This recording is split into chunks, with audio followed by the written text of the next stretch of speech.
Dans cette formation, on va voir les formes et les couleurs.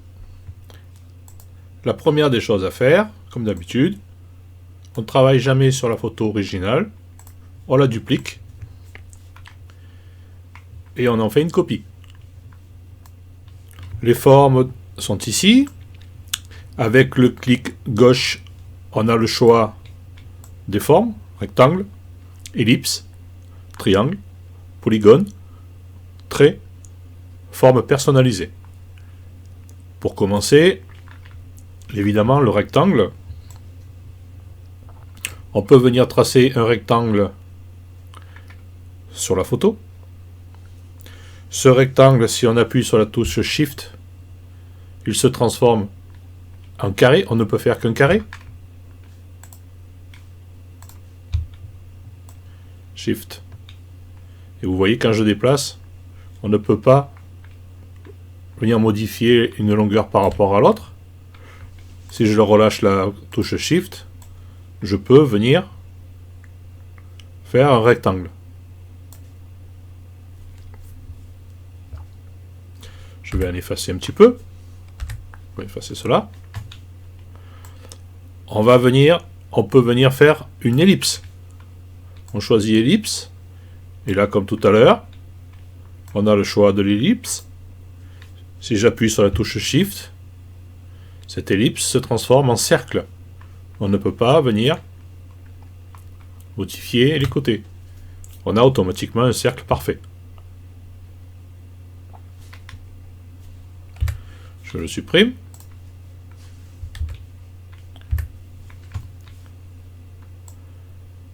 On a l'outil triangle. L'outil triangle, on peut venir faire le triangle que l'on désire.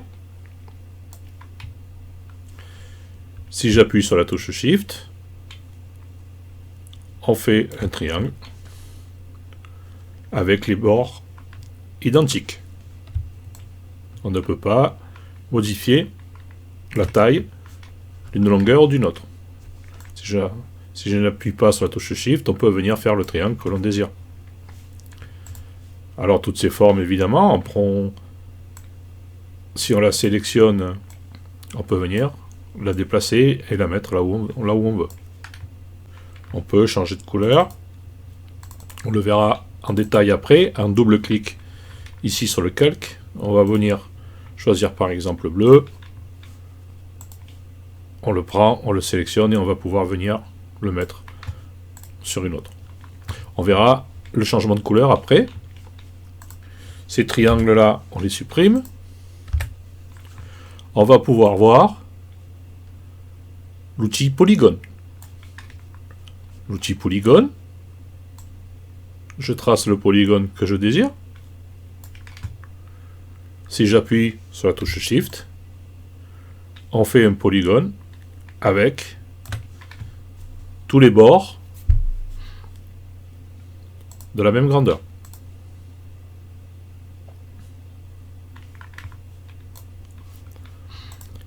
Je vais venir effacer les polygones. On a ici l'outil trait. Je trace le trait que je désire. Si j'appuie sur la touche Shift, le trait est ou à 45 ou à 90 ou à 0 et je ne peux pas venir modifier la hauteur du trait, l'angle du trait. Si j'enlève, je vais défaire. Voilà. Ok.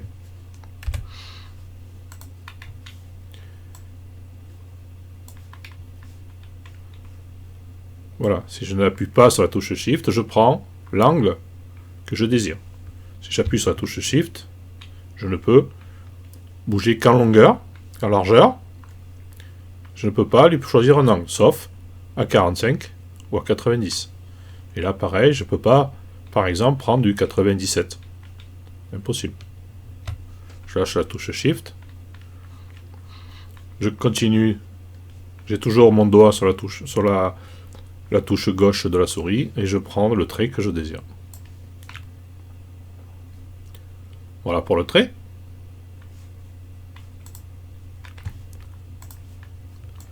Je peux en faire un second. À chaque fois, cela me le crée un calque.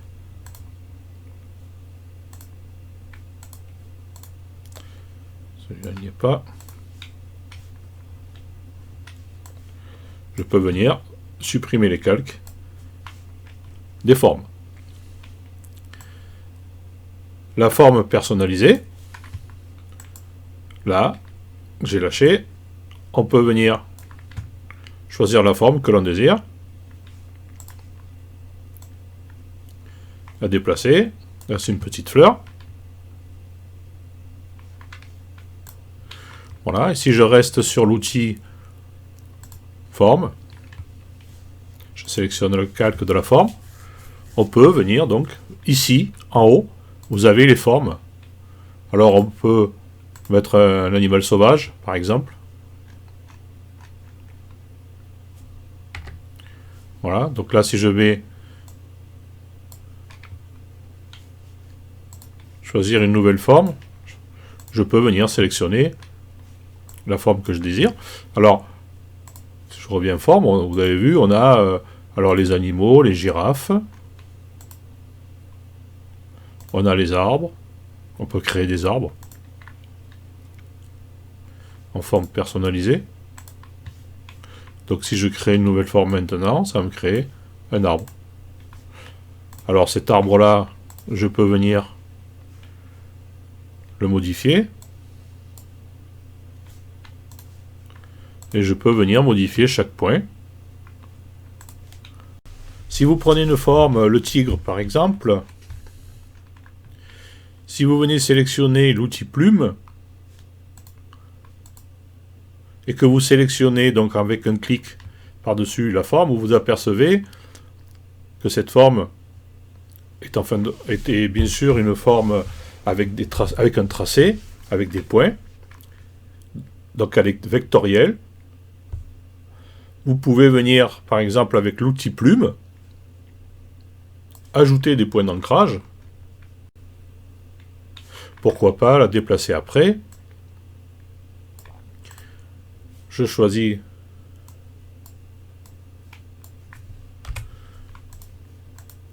un des points et je viens déplacer la forme. Je vais transformer la forme.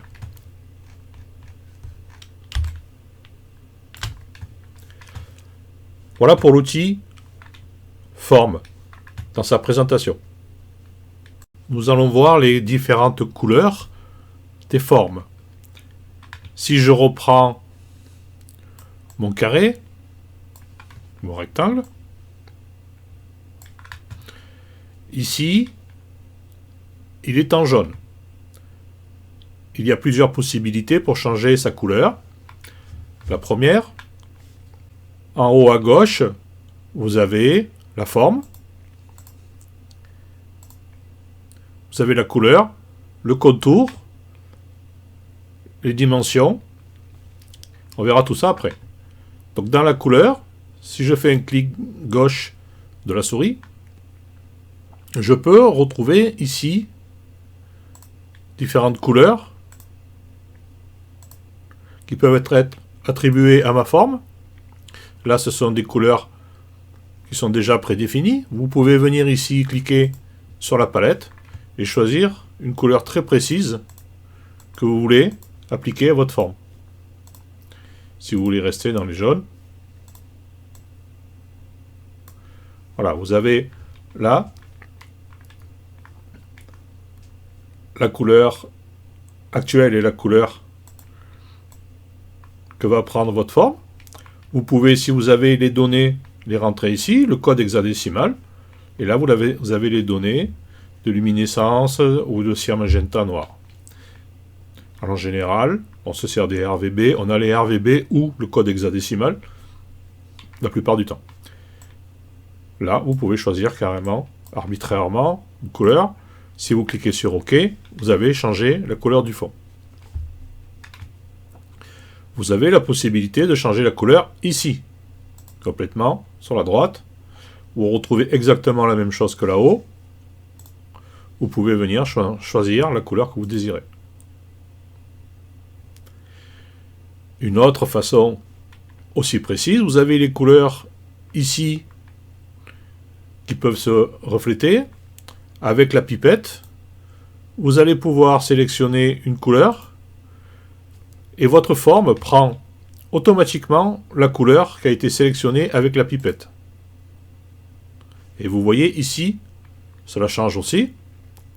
On va sélectionner cette couleur-là. Voilà. Et vous avez exactement la couleur qui est ici.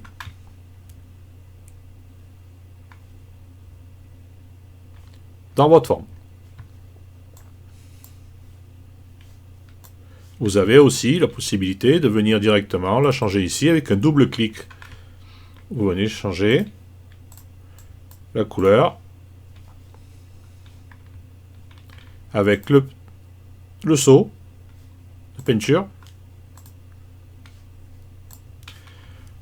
En cliquant ici, vous sélectionnez une couleur. Ça ne va pas changer la couleur de votre forme, mais ça va changer la couleur des formes suivantes. Vous prenez du orange. Si vous maintenant vous venez tracer une forme, elle va passer avec la couleur qui a été définie ici. Alors ensuite vous pouvez venir la changer, bien sûr, avec ici, comme d'habitude, le fond ici, ou même la pipette. Vous reprenez la pipette et vous lui redonnez la couleur que vous voulez. La couleur des nuages, par exemple. Alors cette méthode, je vais en supprimer un peu. Voilà. Va aussi avec, bien sûr, les ellipses. On a ici la couleur orange. Si vous sélectionnez notre couleur, votre forme passe à la couleur que vous sélectionnez. Vous le retrouvez ici. Et sinon, avec la pipette, vous pouvez venir lui donner la couleur que vous voulez. Voilà pour les couleurs des formes. Les attributs des formes. On va reprendre un carré, qui est la forme quand même la plus simple, un rectangle. On a vu la couleur. Maintenant, on va voir ici les contours différents que l'on peut attribuer à ces formes. Ici, vous avez un petit carré qui vous demande de quelle couleur vous voulez mettre votre contour. On va le faire en rouge. Alors ici, on ne le voit que très peu, parce que il est ici quand même. On a défini le contour sur une valeur de 1 pixel. Donc du coup, évidemment, il est trop petit. Alors on va venir l'agrandir,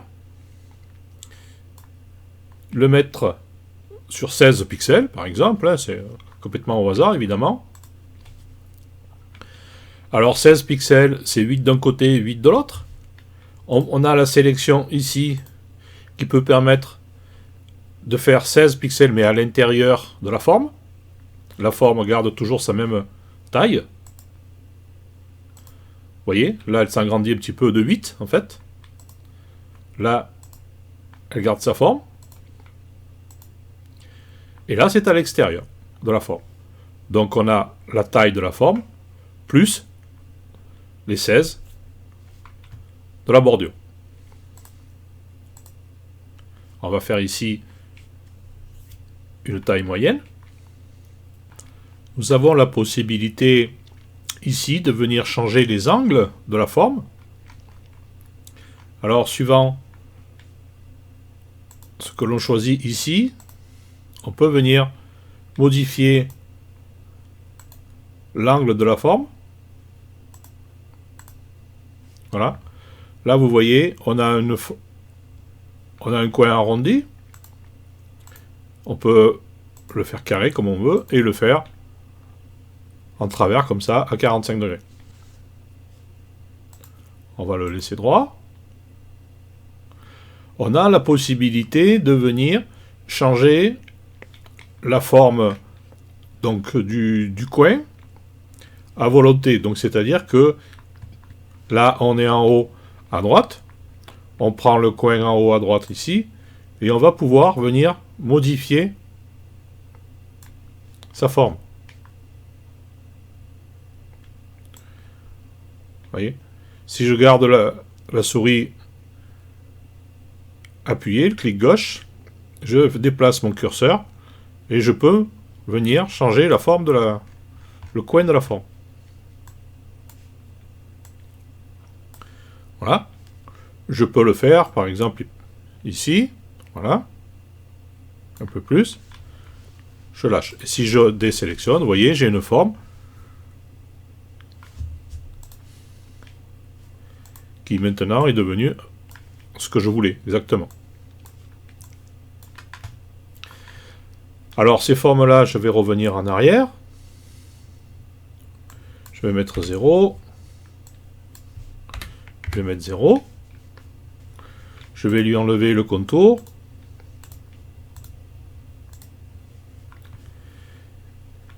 Ici, vous avez vu qu'au-dessus, on a la possibilité de modifier la taille de la forme, en longueur. Là, on est en 1263, on peut le passer en 600. Et vous voyez, ça vient raccourcir exactement la forme. On peut venir donc la hauteur, la longueur et la hauteur. On peut faire manuellement. On s'aperçoit qu'en fait, on voulait un carré. On fait un carré de 500 par 500. On peut venir le positionner où on le désire. Là, il est à 119. Je peux le mettre à 50. Il va venir à 50 pixels du bord. Et en hauteur, je peux le mettre aussi à 50 si je veux. Voilà, il va venir à 50 par 50. Venir se caler à l'endroit où on veut. Ce qui peut être très pratique, donc si on veut faire un plan par exemple, ou un emplacement d'objets, on a la possibilité donc de venir les mettre exactement où on veut. Puisque là il est à 50, puisqu'il fait 500, on sait très bien que là c'est à 550. Donc si je veux faire un deuxième, je peux très bien le mettre en hauteur, à la même hauteur que l'autre. Pardon. Je peux très bien le mettre à la même hauteur que l'autre. On va lui changer de couleur pour les différencier. Voilà. Et si on sait que là, le bord est à 550, si on veut qu'il continue, qu'il démarre presque à côté, on peut très bien le mettre à 600. Voilà, et on sait que là, il y a 50. 702. Alors, je ne sais pas pourquoi il fait 702. On va le mettre en 700. 500. Voilà. Comme ça, il fait la même taille. Il y a un petit décalage là. Hein. En fait, c'est sûr s'il ne faisait pas la même taille. Donc voilà. Donc là, on a nos carrés. Et ici, on a la symétrie. On peut venir symétriquement par l'horizontale, par la verticale ou par l'horizontale, venir modifier la forme.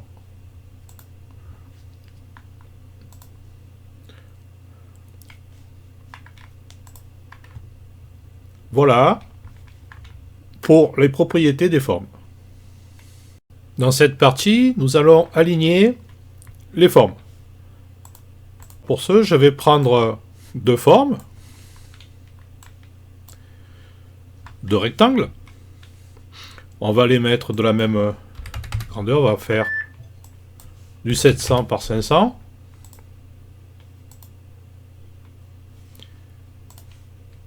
Voilà. On va en prendre un second. Et on va faire pareil. On va prendre 700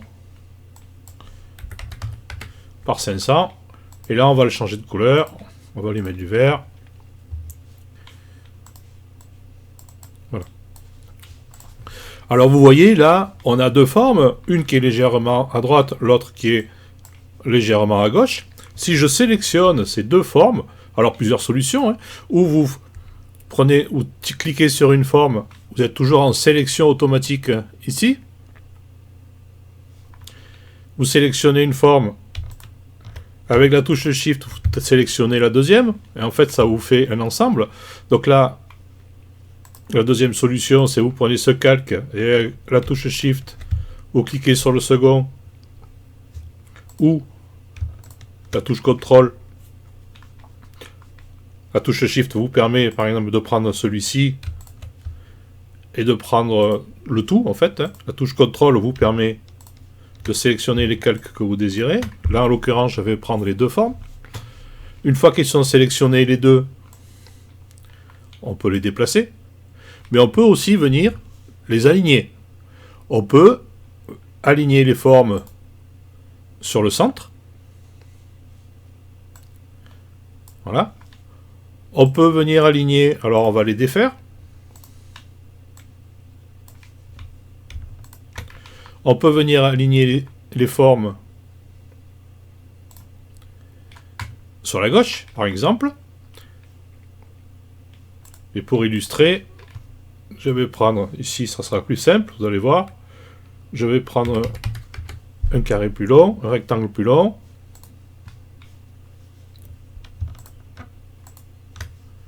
Voilà.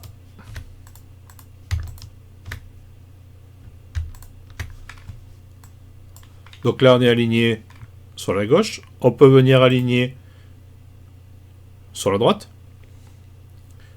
On a dit au centre. Hein. Voilà. Ensuite, là, on peut venir les positionner là où on désire. On peut venir les aligner sur le dessus. Hein, sur le bord du dessus. Voilà. Alors là, de la même manière, je vais prendre une autre dimension, la hauteur de celui-ci, on va la mettre en 200. Voilà.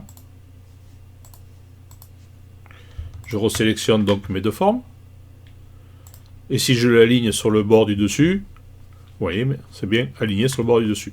On peut venir l'aligner sur le bord du dessous, et on peut venir l'aligner au centre. Ici, c'est évidemment, si on a une troisième forme, on va le faire. On prend celle-là.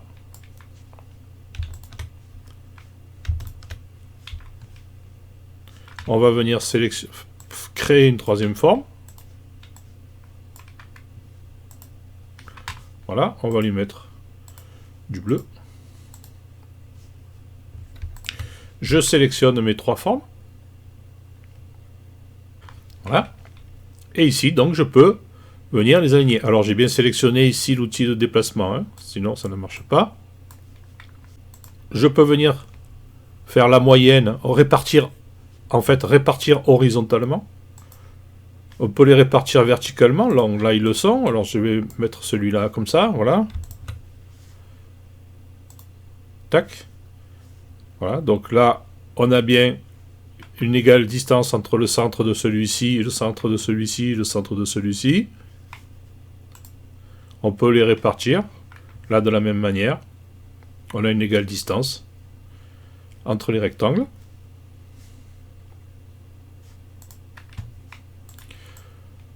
Voilà, donc là, on peut le faire à la main. Alors là, j'ai une grille magnétique, vous voyez. Quand je déplace, il vient automatiquement se mettre sur une ligne. Alors, évidemment, on peut venir choisir une ligne de bord. Et venir aligner les rectangles sur la ligne avec une grille magnétique. Voilà pour le déplacement des formes. Voilà pour une première manipulation des formes. Pensez à vous abonner à la chaîne, liker la vidéo et cliquez sur la petite cloche bleue pour être au fait de toutes les nouvelles formations que je vais sortir. À bientôt, au revoir.